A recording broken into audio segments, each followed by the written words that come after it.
होते हैं। और जो है कि इसका दूसरा परिभाषा देख लेंगे, अखंड मूलध्वनि को ही जो है कि वर्णमाला कहते हैं। और हम देखेंगे वर्णों की संख्या कितनी होती है। तो आपको पता होगा कि वर्णों की संख्या 52 होती है, यानी 52 होती है। अगर नहीं भी पता तो आप यहाँ पढ़ लीजिए कि वर्णों की संख्या 52 होती है। और हम देखेंगे वर्ण के कितने भेद होते हैं। तो वर्ण के जो है कि 2 भेद होता है। और कौन कौन होता है? तो पहला होता है स्वर वर्ण, पहला होता है स्वर, दूसरा होता है व्यंजन।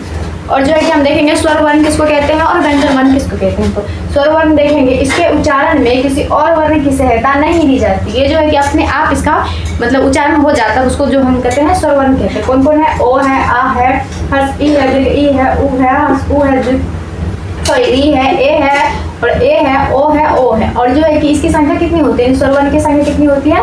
तो वो जो है कि 11 होता है। और हम दूसरा देखेंगे, स्वर वर्ण का दूसरा भेद क्या है? व्यंजन वर्ण है। और इसका परिभाषा क्या है? इसके उच्चारण में स्वर वर्ण की सहायता ली जाती है। मतलब व्यंजन वर्ण को हम जब भी उच्चारण करते हैं उसमें जो है कि हम स्वर वर्ण की सहायता से ही करते हैं व्यंजन वर्ण का। और जो है कि इसकी संख्या कितनी होती है?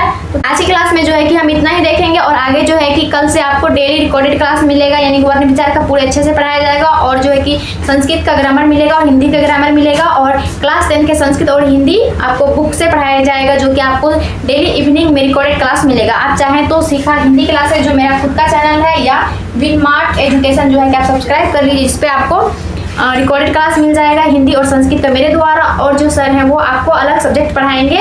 और जो सर लोग जो है कि आपको लाइव क्लास भी लेंगे और रिकॉर्ड क्लास तो डेली मिलते रहेंगे। तो मिलते हैं कल से, मिलते हैं नेक्स्ट वीडियो में। तब तक के लिए बाय बाय, टेक केयर।